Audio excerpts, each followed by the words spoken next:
The old man doesn't know the account is in both. We can take it all. I heard my own son Nathan say those exact words about me. About my $1.2 million retirement fund that I'd just given him access to. I was standing in my kitchen doorway after my retirement party, looking for them to say goodnight. Instead, I discovered they were planning to rob me blind. 2 years. For 2 years, I'd believed Nathan had beaten his heroin addiction. 2 years, I'd watched him rebuild his life, marry a social worker, become the son I'd always hoped for.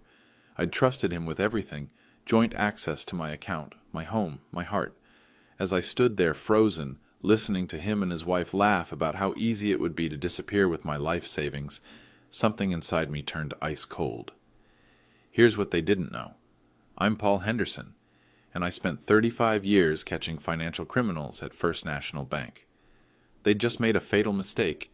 They'd tried to con a professional. But before I tell you how this ends, let me know in the comments where you're listening from and whether you've ever had to cut off family. Don't forget to hit that subscribe button because this story is about to get wild. What I overheard next would destroy everything. Let me take you back to the beginning. My name is Paul Henderson, and for 35 years I worked as a senior credit analyst at First National Bank. I know numbers, I know patterns. I know when something doesn't add up. Nathan was my pride and joy once. Smart kid, curious about everything, always asking how things worked. His mother Sarah used to joke that he'd either become an engineer or a criminal. He was too clever for his own good. We never imagined how prophetic those words would become. Sarah died 8 years ago. Cancer took her in 6 months, and it broke something in both of us. Nathan was 24 then, working construction. Seemed to be doing fine. But grief hits everyone differently. While I threw myself into work, Nathan found his comfort in pills. It started innocently enough. Back surgery from a job site accident, prescription painkillers, standard stuff. But when the prescription ran out, the pain hadn't stopped. Not the physical pain. That healed. The other kind never did. Within 2 years, he'd lost his job. Then his apartment. Then his girlfriend. The pills led to stronger pills, and stronger pills led to heroin. I watched my boy disappear inch by inch, becoming someone I didn't recognize. The phone calls came at all hours. Dad, I need help.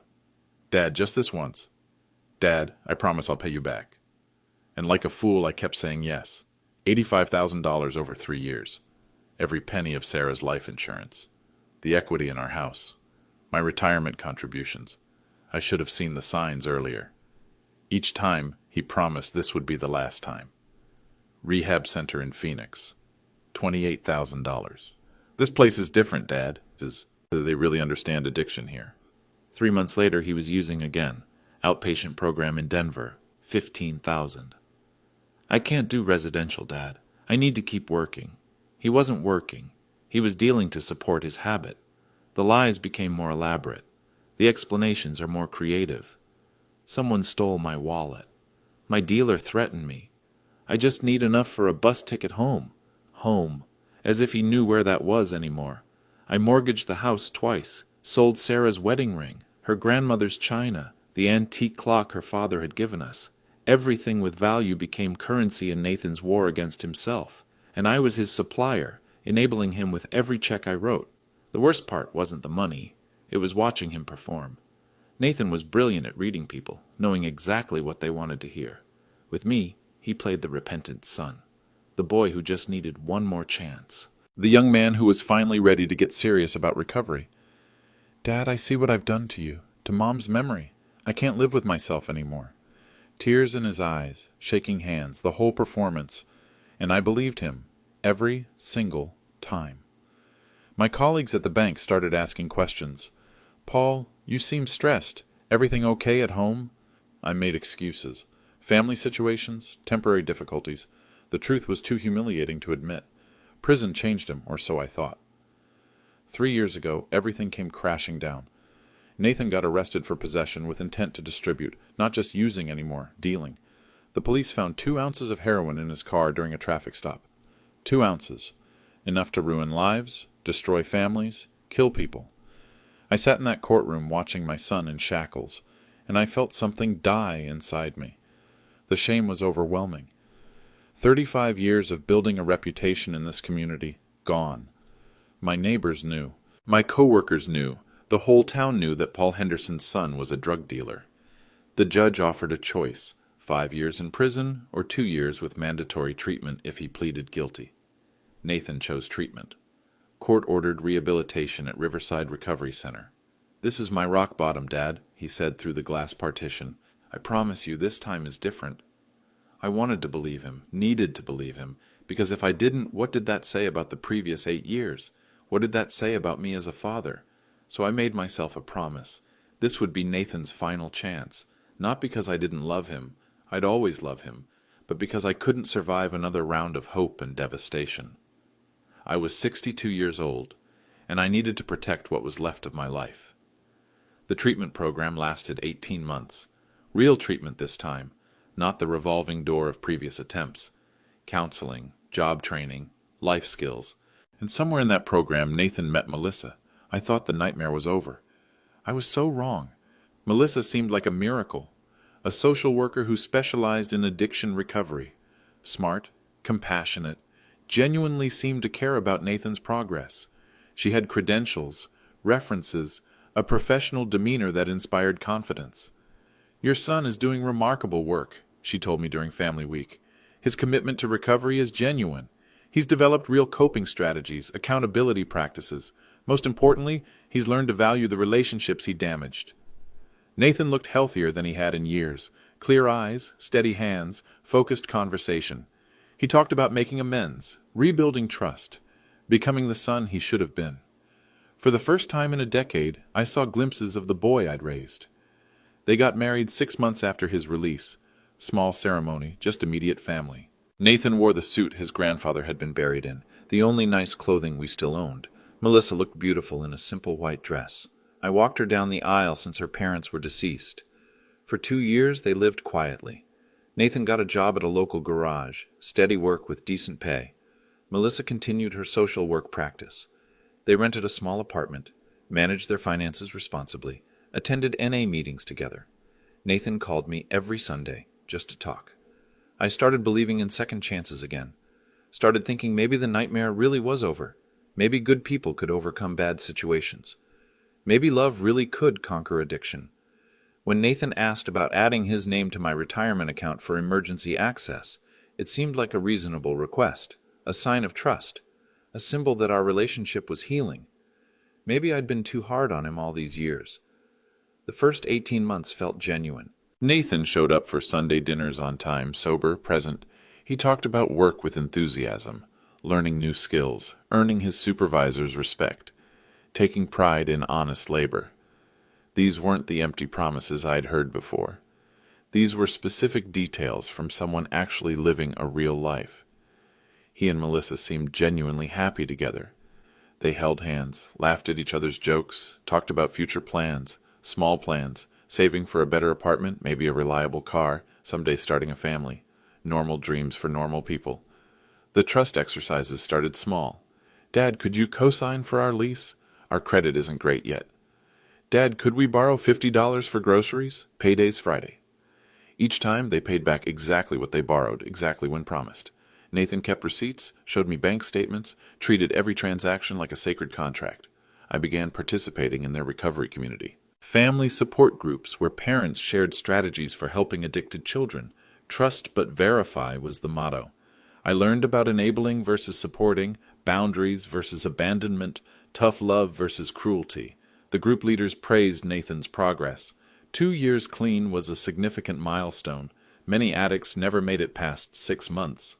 His marriage to someone in the recovery field showed commitment to his new lifestyle. His steady employment proved he could handle responsibility. Melissa attended these meetings too, offering professional insights about addiction psychology. Families need to rebuild slowly, she explained. Trust is earned through consistent action over time. Nathan understands this. He's committed to proving himself through sustained behavior change. The banking professional in me remained cautious, but my father's heart wanted to celebrate. When my retirement approached and Nathan suggested joint account access for emergencies, it felt like the natural next step, a declaration of faith in his recovery, a symbol that our family could heal from its deepest wounds. I thought joint ownership meant shared responsibility. My retirement from First National came with a substantial lump sum pension payout. 35 years of steady employment, careful contributions to the 401k, conservative investments that weathered multiple market downturns, plus Social Security optimization strategies I'd learned through decades of financial analysis. The total, exactly $1.2 million. Not wealthy by some standards, but enough for a comfortable retirement. Enough to travel, maybe buy a small cabin, help future grandchildren with college expenses. Enough to feel secure after a lifetime of work. Adding Nathan to the account required paperwork, signatures, identity verification, standard banking procedures I'd supervised thousands of times. Joint ownership with right of survivorship, meaning either party could access funds and upon death, the surviving owner inherited everything. "This is just for emergencies, Dad," Nathan explained as we sat in the bank manager's office. "If something happens to you, I can handle your affairs without probate complications. If something happens to me, you're protected too." Melissa nodded approvingly. "It's smart estate planning. Many families lose thousands in legal fees because they didn't prepare properly. My former colleague Janet processed the paperwork. Paul, you sure about this? Joint accounts can be complicated. Professional caution from someone who'd seen too many family financial disputes." "Nathan's earned this trust," I replied. 2 years clean, stable marriage, steady employment. He's proven himself. The signature felt symbolic, heavy, like I was signing away more than just banking access. I was signing a treaty ending years of warfare. Nathan signed too, his handwriting steadier than I'd seen since childhood. "Thank you for believing in me," he said as we left the bank. "I know I don't deserve this chance, but I won't waste it. I promise." That evening, I set up discreet account monitoring through online banking. Not because I didn't trust Nathan. I did. But 35 years analyzing financial fraud had taught me that vigilance protects everyone involved. I should have read the fine print on trust. For 6 months, the account activity looked exactly as expected. Small withdrawals for legitimate expenses, car repairs when their ancient Honda needed work, medical bills when Melissa sprained her ankle, emergency funds when Nathan's hours got cut during slow season at the garage. Each withdrawal came with explanation and documentation. Receipts, invoices, medical bills, work schedules showing reduced income. Nathan treated every transaction like an audit was coming. Professional-level record-keeping that impressed even my banking-trained paranoia. The monitoring system I'd established tracked every access, every balance inquiry, every fund transfer. Nothing unusual appeared.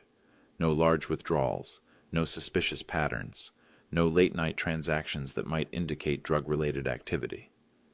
Nathan's behavior remained consistent with genuine recovery. Sunday dinners continued. Work stories stayed specific and verifiable.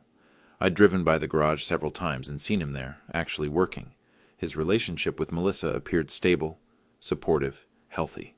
The NA meeting attendance never wavered. I'd started attending Al-Anon meetings myself, learning how families recover from addiction's devastation. Other parents shared similar stories. Children who'd found sobriety, rebuilt relationships, earned back trust slowly and carefully. 2 years is significant, my Al-Anon sponsor reminded me. But vigilance remains important. Addiction is cunning, baffling, powerful. Recovery requires constant maintenance. I balanced hope with healthy skepticism. The account monitoring continued, but I focused on positive signs.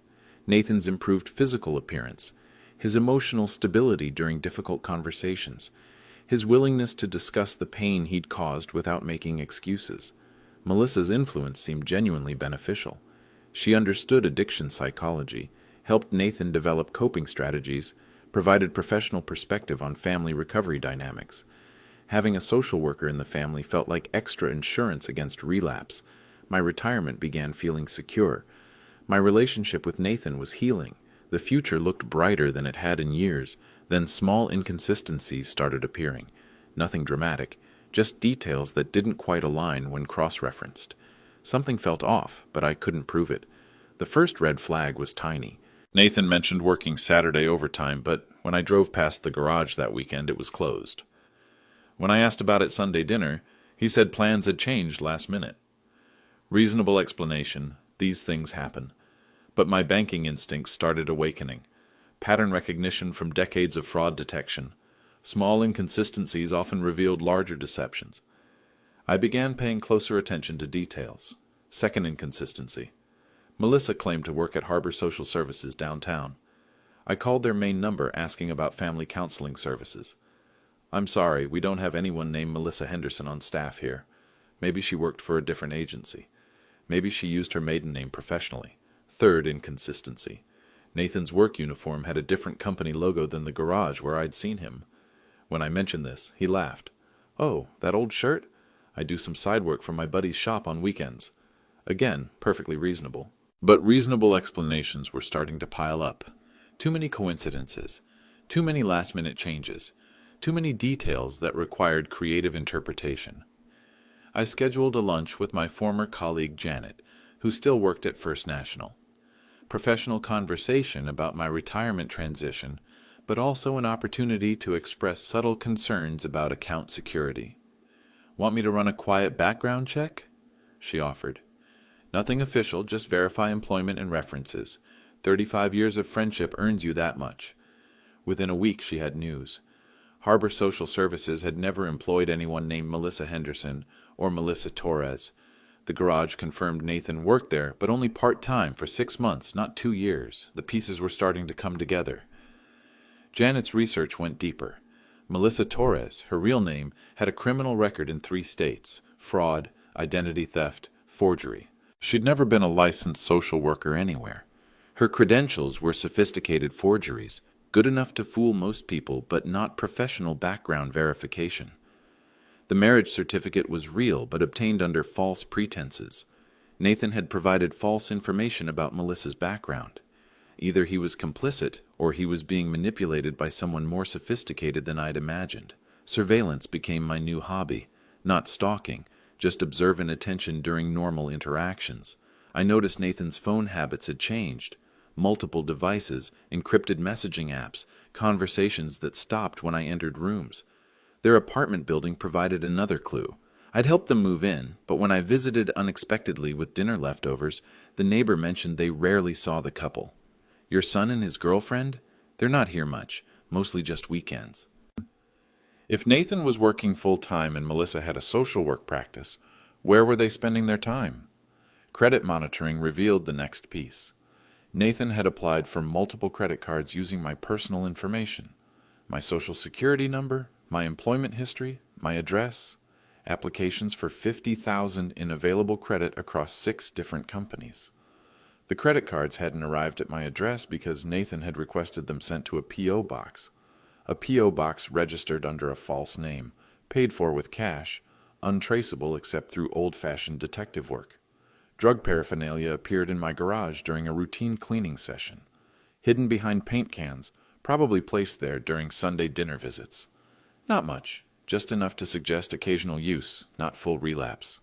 But I needed more proof. I hired Marcus Webb, a private investigator recommended by my lawyer.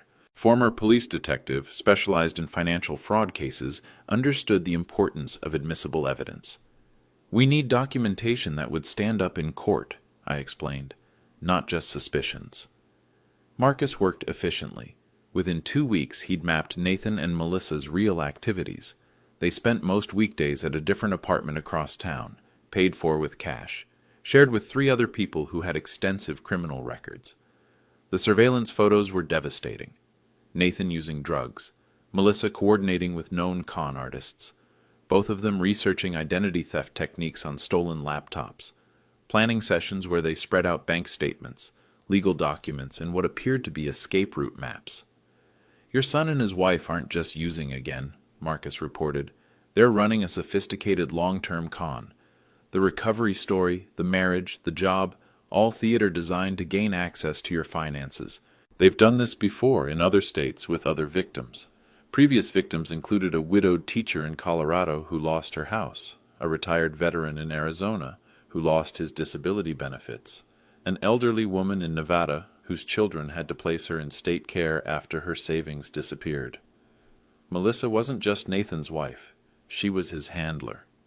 The professional criminal teaching the amateur how to exploit family relationships for financial gain.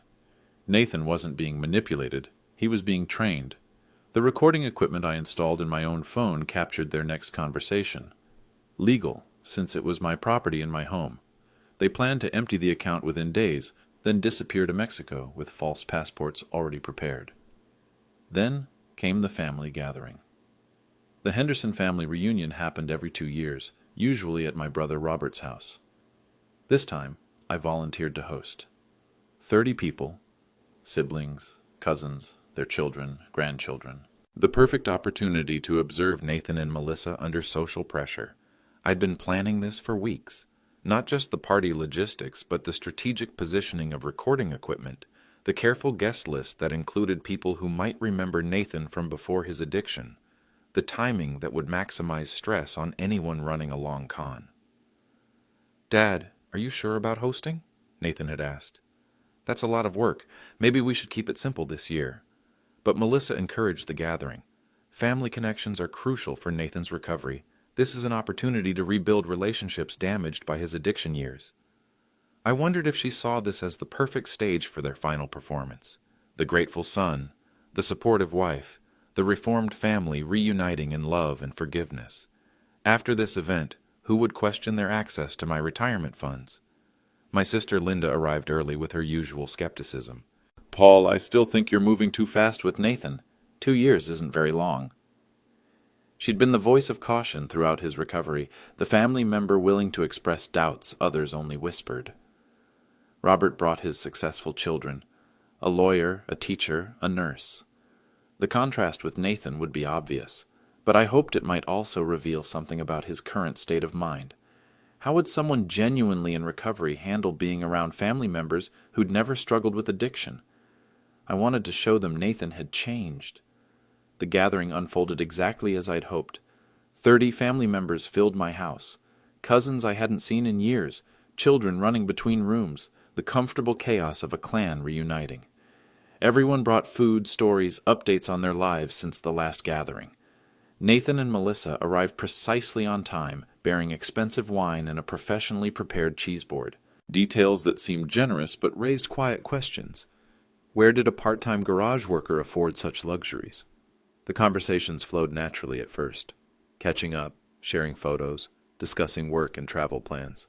Nathan participated appropriately, neither hiding in corners nor demanding attention.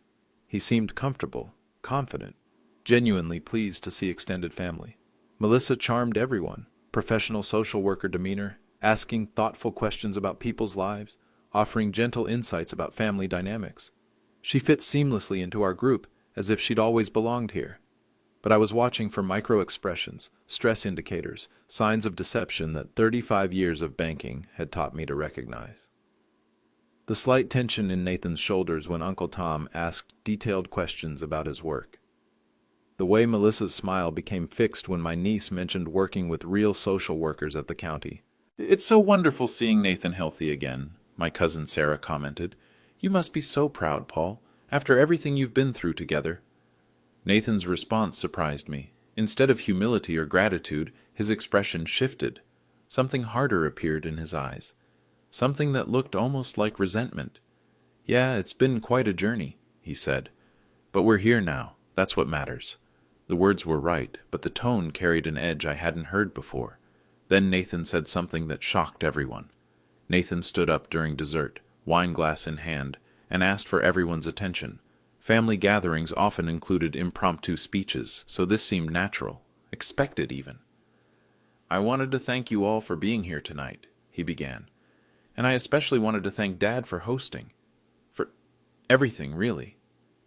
The room grew quiet. Respectful attention for what appeared to be a heartfelt moment between father and son. I felt a flutter of pride, thinking Nathan was about to acknowledge our rebuilt relationship publicly.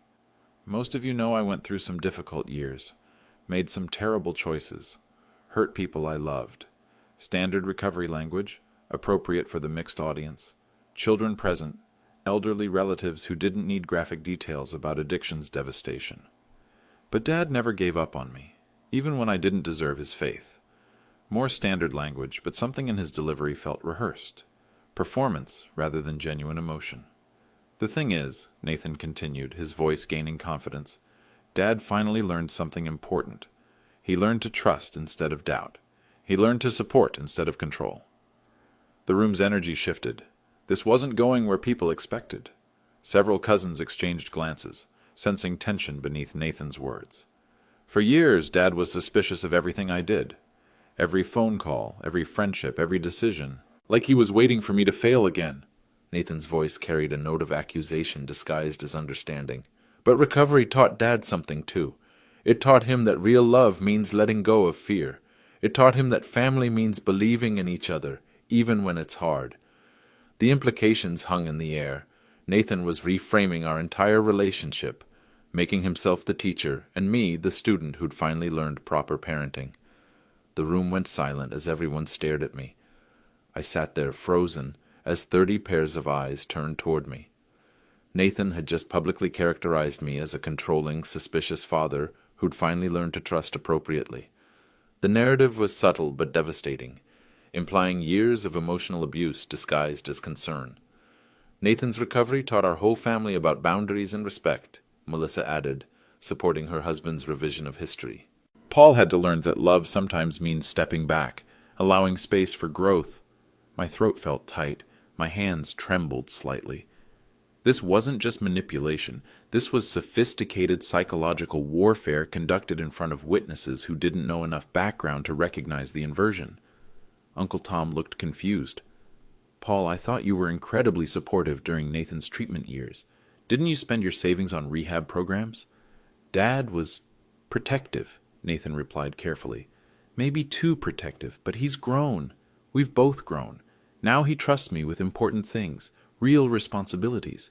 The implication was clear.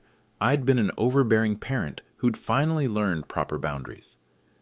Nathan was the patient teacher, helping his father overcome controlling tendencies. Anyone who questioned Nathan's trustworthiness would be questioning my growth as a person. Linda's expression suggested she saw through this performance, but speaking up would require explaining Nathan's history to relatives who didn't know details about his addiction years. It would require breaking family loyalty rules, exposing private pain publicly. Well, Cousin Sarah said awkwardly, it sounds like you've both learned a lot about each other. I felt heat rising in my cheeks, humiliation mixed with rage, but I couldn't defend myself without appearing to prove Nathan's point about my suspicious nature. As they all stared at me, I heard something that changed everything. The kitchen conversation wasn't meant for my ears. Family gatherings create natural privacy pockets, small groups breaking off for separate discussions while maintaining the larger social flow. Nathan and Melissa had volunteered to help with dishes, a gesture that appeared helpful but created isolation from the main group. I needed ice for drinks, a perfectly legitimate reason to approach the kitchen. Their voices carried clearly through the swinging door, and what I heard stopped me cold.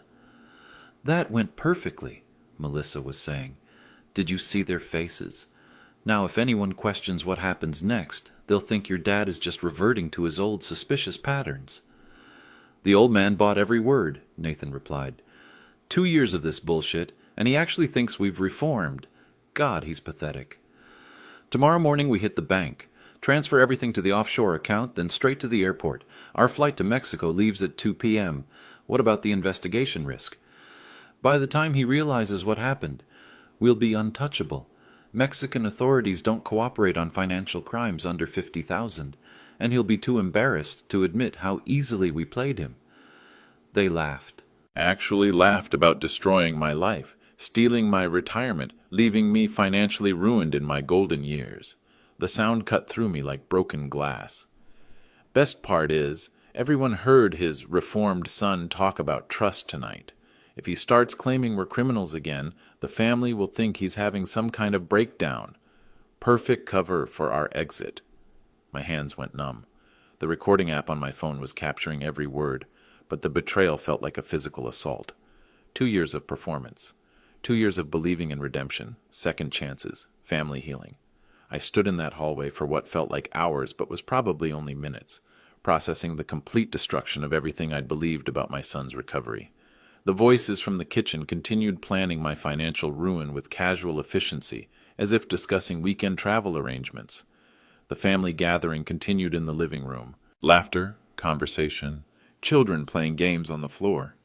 Normal family sounds that now felt surreal, disconnected from the criminal conspiracy unfolding 20 feet away. I walked upstairs to my study, closed the door, and sat in Sarah's old reading chair. Her presence felt strong in that room, her books still on the shelves, her reading glasses still on the side table, her photograph watching from the mantel. "What would you do?" I whispered to her picture. "How do I handle this?" Sarah had always been the practical one in our marriage. When Nathan's problems started, she'd advocated for tough love, while I'd pushed for patience and understanding.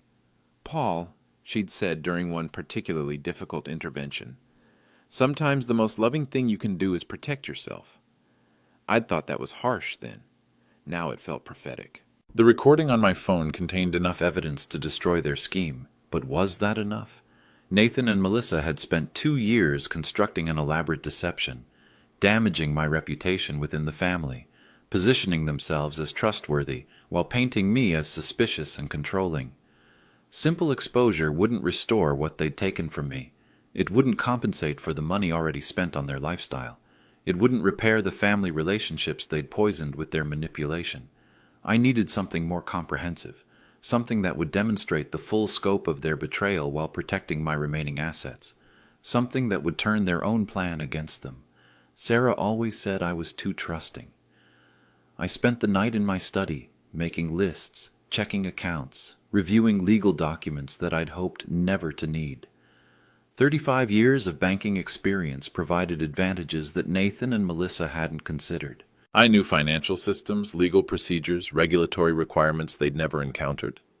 The offshore account they'd mentioned was probably in the Cayman Islands or Belize, standard destinations for amateur money laundering. But international transfers require extensive documentation, waiting periods, regulatory approval. Their timeline was overly optimistic. More importantly, joint account ownership provided me with identical access to funds. Whatever they could do, I could do first. And I could do it more efficiently, using professional relationships they didn't know existed. The evidence collection began immediately. Screenshots of text messages Nathan had deleted but that remained in cloud backups. Photos of drug paraphernalia hidden in my garage. Copies of credit card applications made with fraudulent information. Documentation of Melissa's false identity claims. Janet at First National would need to be contacted early before banking hours began, before Nathan and Melissa could execute their plan. Emergency account restrictions required manager approval, which she could provide based on suspected fraud activity. The Oregon house I'd purchased 6 months earlier was titled through an LLC, making it invisible to casual searches. Marcus Webb had recommended this privacy strategy during his investigation, not knowing how prophetic that advice would become. Asset protection wasn't just about hiding money. It was about creating legal barriers to unauthorized access, trust structures, limited liability companies, retirement account protections, tools that legitimate financial planners used every day, but that could also shield assets from criminal conspiracy. By dawn, I had a comprehensive plan. Not just defensive measures to protect my remaining resources, but offensive strategies to demonstrate the full scope of their betrayal. They wanted to disappear with my money? I'd disappear first, but they'd have some surprises waiting when they tried to follow through on their scheme. I had one advantage they didn't know about. Monday morning began with careful normalcy. Coffee at 6 a.m., shower, business casual clothing appropriate for banking appointments. The family gathering's aftermath required no explanation. Cleanup, thank you calls to relatives, discussion of how well the evening had gone. Nathan called at 8:30. "Dad, thanks again for hosting last night. Everyone had such a great time." "My pleasure," I replied. "It felt good seeing family together again. Melissa and I were thinking maybe we should do something special this week, celebrate how far we've all come. Maybe dinner at that steakhouse downtown." The timeline was accelerating. They wanted me relaxed and unsuspecting for whatever bank visit they'd planned. That sounds wonderful. "What day works for you?" "How about tonight? We could make it a surprise celebration." Perfect. They needed me occupied while they executed their final preparations. "I'd love to, but I have some errands to run today." "Could we make it tomorrow?" "Of course, Dad. No rush."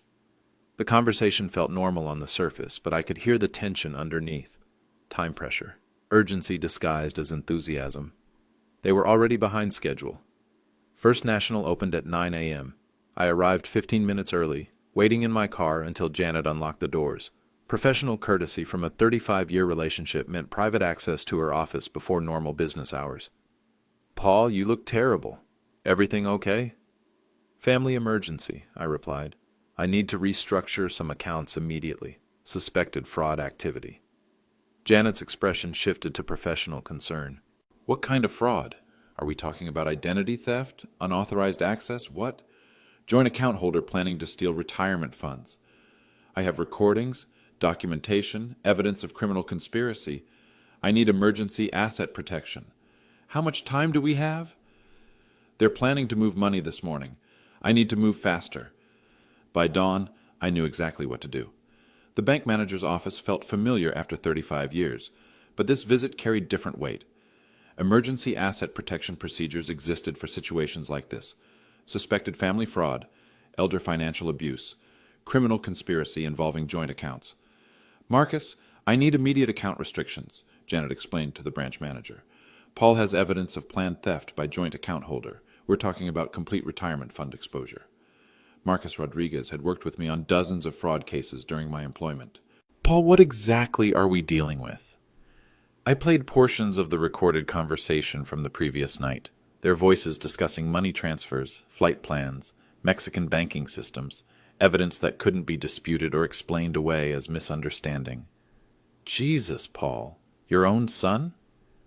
"My own son," I confirmed, "along with his wife, who isn't actually a social worker and has a criminal record in 3 states. The asset protection process moved quickly. New accounts established with single ownership. Electronic transfer authorizations revoked. Physical signature requirements implemented for any future access. The joint account frozen pending investigation." "This protects the principal," Marcus explained, "but they still have access to whatever's currently in checking." "How much?" I asked, though I already knew. "About $12,000. The utilities, credit cards, normal monthly expenses." "Perfect. Not enough to disappear permanently, but enough to make them feel confident about tomorrow's larger transfer." They'd proceed with their plan, not knowing the main account was already beyond their reach. "What about notification requirements? Do we have to tell them about the restrictions?" "Not until they attempt unauthorized access," Janet replied. "Then we're required to document the attempted fraud for law enforcement." My former colleagues never questioned a thing. The legal documentation required 3 hours of signatures, notarizations, witness statements. Each form represented another barrier between Nathan and my retirement security: revocable trust structures, power of attorney limitations, beneficiary modifications that protected assets from criminal conspiracy. "Paul, this is comprehensive asset protection," the bank's legal counsel explained. "Your son won't just lose access. He'll face federal charges if he attempts to circumvent these restrictions." I provided copies of Marcus Webb's investigation, including photographic evidence of Nathan's current drug use and documentation of Melissa's false identity. The bank's fraud department would coordinate with law enforcement, ensuring criminal charges accompanied any theft attempt.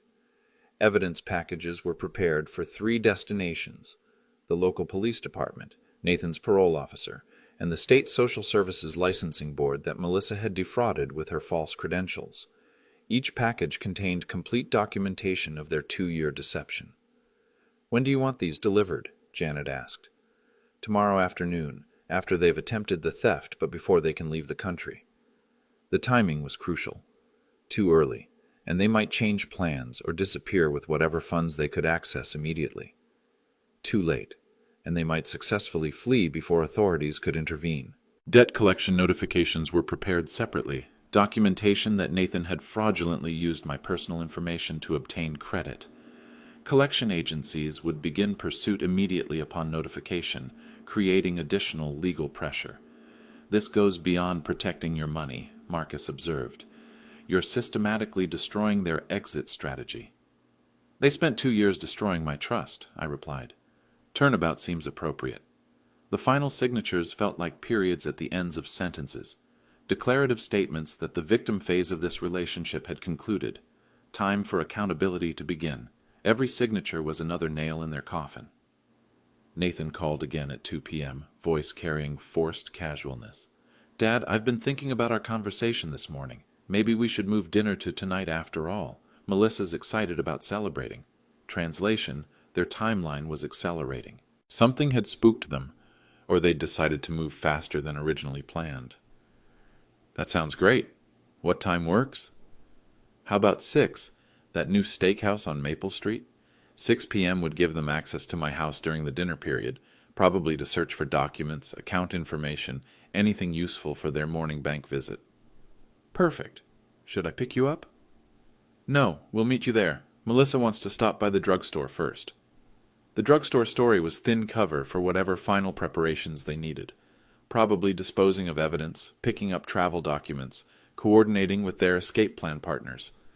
I spent the afternoon packing minimally. Essential documents, medications, enough clothing for a week. Everything else could be replaced if necessary. The Oregon house was fully furnished, utilities connected, ready for immediate occupancy. The most difficult task was writing letters. One for Nathan, explaining my actions and expressing hope that prison might accomplish what rehabilitation programs hadn't. One for the family, describing the 2-year deception and providing evidence to support my claims. One for Sarah's grave, apologizing for failing to protect what we'd built together. By 5 p.m., everything was loaded in my car.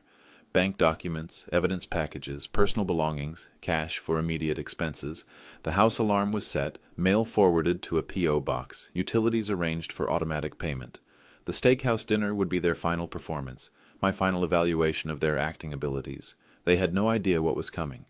Dinner unfolded exactly as expected. Nathan and Melissa arrived 15 minutes late, apologetic about traffic but clearly having used the delay for final preparations.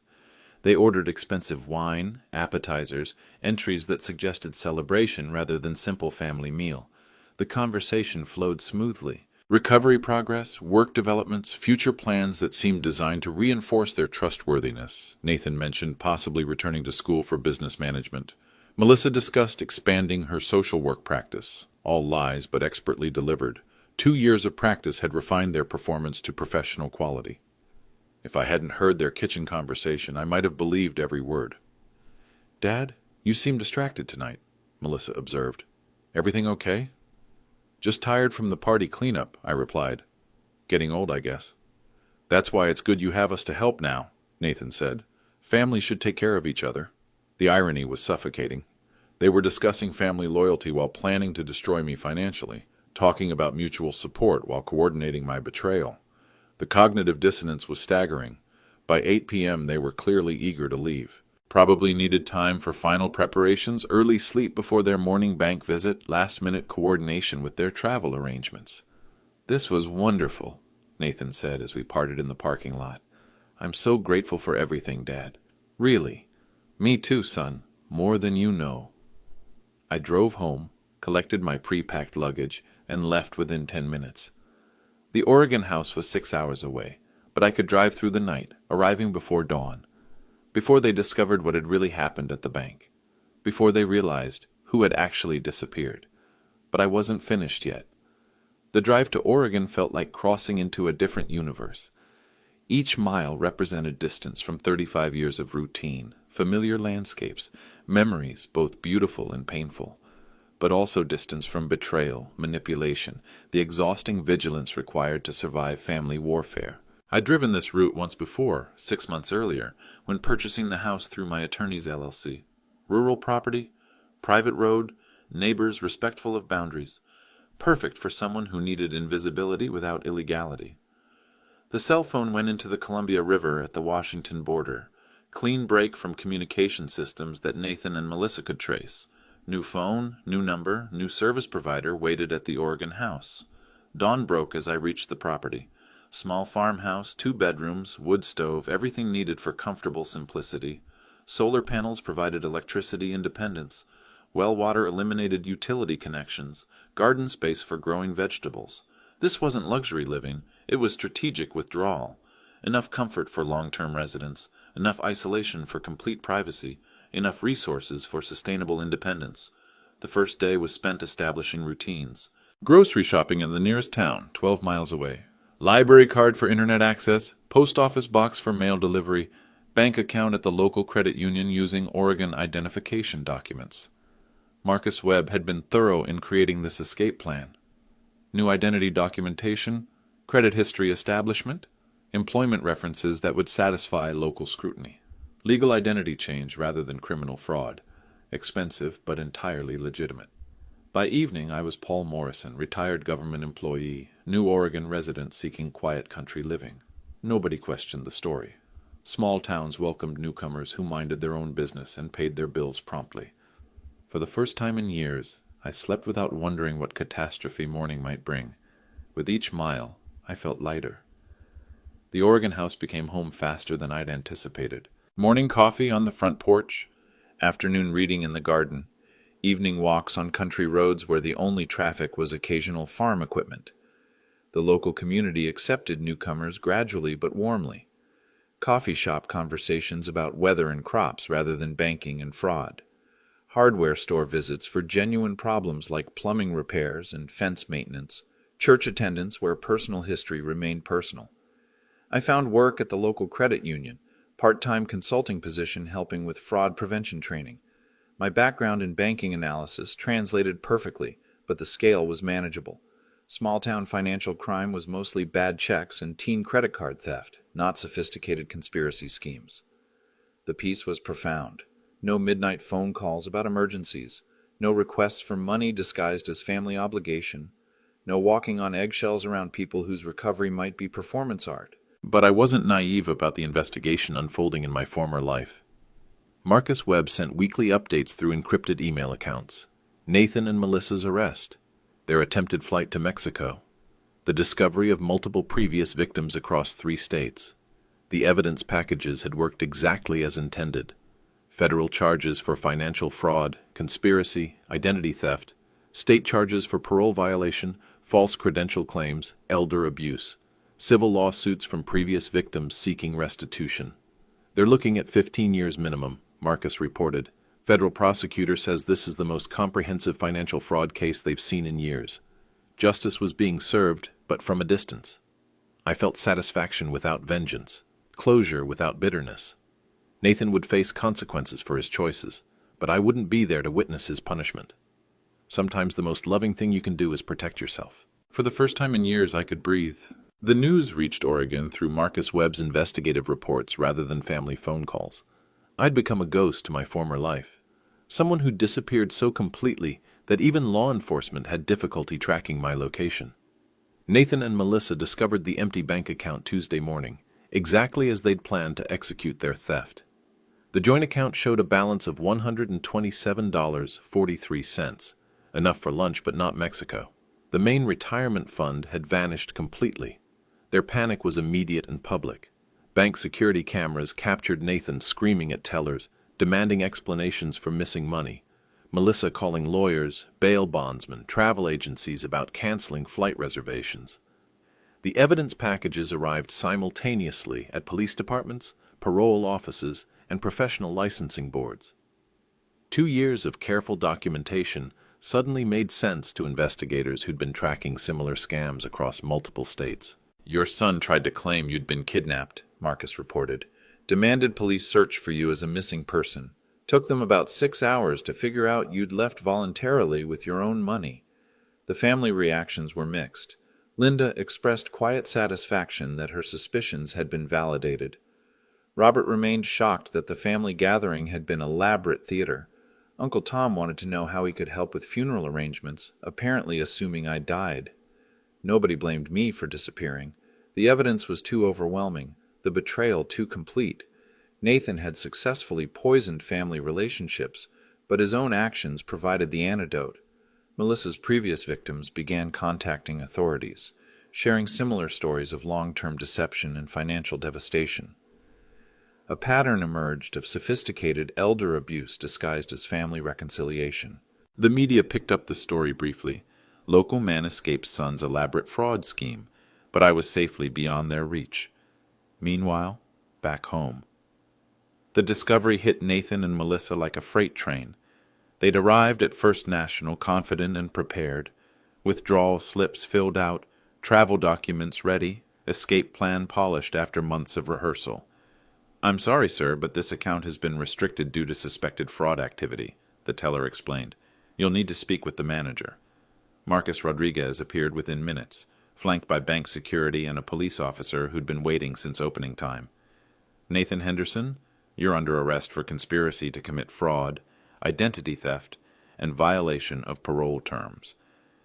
The scene unfolded publicly in the bank lobby, witnessed by a dozen customers who recognized Nathan from the local newspaper's recovery success stories. Former drug addict turned responsible family man, arrested for trying to steal his father's retirement fund. Melissa tried to run, literally ran from the bank toward their car, but police had been positioned in the parking lot specifically for that possibility.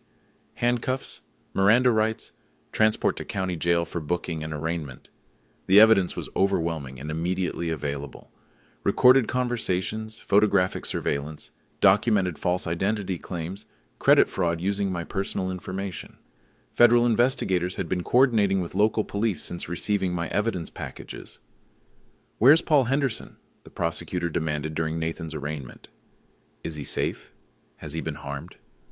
Nathan's attorney couldn't provide answers because Nathan didn't know. My disappearance was complete, legal, and apparently permanent. No crime had been committed, just a man protecting his assets from family predators. The media attention was intense but brief. Elaborate family fraud scheme exposed when victim disappears. Local television stations covered the arrest footage, the shocked reactions from people who'd believed in Nathan's recovery story. But their star witness had vanished completely, leaving behind only evidence and empty bank accounts. They never expected the old man to fight back. Within 48 hours, Nathan and Melissa's carefully constructed world collapsed completely. Federal charges were filed first: wire fraud, conspiracy, identity theft across state lines. Each charge carried potential sentences that would consume the rest of their productive lives. Nathan's parole was immediately revoked. His original sentence of 5 years was reinstated, plus additional time for the new charges. The recovery narrative that had impressed judges and parole boards was revealed as sophisticated manipulation. Melissa's social worker credentials were exposed as complete fabrications. The state licensing board filed criminal charges for fraudulent professional practice, plus civil penalties that would bankrupt any legitimate assets they'd accumulated. But the debt collection was what truly destroyed them. Using my personal information to obtain credit had seemed clever when they controlled the account that could pay bills. With that access eliminated, collection agencies began aggressive pursuit. $57,000 in credit card debt, personal loans, auto financing, store credit accounts, all obtained fraudulently using my income and credit history, all now in default with no ability to pay. "Your son keeps calling, demanding to know where you are," Marcus reported. "Apparently thinks if he can locate you, he can negotiate some kind of settlement." The previous victims began emerging as news coverage spread. The retired teacher in Colorado, the disabled veteran in Arizona, the elderly widow in Nevada, each had a similar story. Long-term relationship, gradual trust building, sophisticated emotional manipulation, complete financial devastation. Federal investigators were building a RICO case: racketeer, influenced, and corrupt organizations. Nathan and Melissa weren't just small-time crooks. They were part of a network specializing in elder financial abuse. "They're looking at 25 years minimum," the prosecutor explained to reporters. This level of premeditation, this number of victims, this degree of family betrayal, we're going to prosecute this to the full extent of federal law. The walls were closing in. Nathan's attempts to locate me became increasingly desperate. He hired lawyers with money he didn't have, demanding investigations into my disappearance. Private investigators were employed to track financial records, phone logs, any trail that might lead to my location. But 35 years of banking experience had taught me about financial privacy. The Oregon property was titled through an LLC registered in Delaware, with management services provided by a Nevada corporation. Legal but virtually untraceable without federal warrant justification. The family began receiving strange phone calls. Nathan calling collect from county jail, demanding information about my location, claiming I'd been kidnapped, that I was being held against my will, that family members needed to organize search parties. "He's completely delusional," Linda reported during one of Marcus's updates. "Keeps insisting this is all a misunderstanding, that you've been brainwashed by someone against him." The psychological evaluation ordered by the court revealed troubling patterns. Nathan showed no genuine remorse for his actions, only anger about consequences. He'd convinced himself that stealing my retirement fund was justified compensation for perceived childhood emotional damage. Melissa's cooperation with investigators provided additional insight into their methods. She'd trained Nathan in psychological manipulation techniques, teaching him to exploit parental guilt and hope. The recovery narrative was carefully scripted performance art designed to access family financial resources. "They've done this successfully at least 6 times, the federal prosecutor announced. "We've identified victims in 8 states, total financial damages exceeding $2 million. This is organized crime disguised as family reconciliation." The sentencing phase brought final revelations. Nathan's addiction had been real, but his recovery was entirely fictional. He'd never been drug-free during our 2-year relationship reconstruction. The sobriety was chemical masking combined with careful behavioral control. Everything had been lies. The marriage, the job, the gratitude, the promises about rebuilding trust. 2 years of Academy Award performance designed to access my life savings. But there was one final surprise. The letter arrived at the county jail 6 months after their sentencing. 25 years for Nathan, 20 for Melissa, plus restitution orders that would consume any assets they accumulated for the rest of their lives. The return address showed only Oregon Coast Legal Services, providing no specific location information. Nathan's hands shook as he read my final communication. "Son, by now you understand the extent of your miscalculation. 35 years analyzing financial fraud taught me to recognize patterns you thought were invisible. Your performance was impressive, but professionals leave breadcrumbs that trained investigators know how to follow. I want you to understand something important. This wasn't revenge. This was consequence. You chose to view my love as weakness, my trust as stupidity, my hope as opportunity for exploitation. Those choices created these results.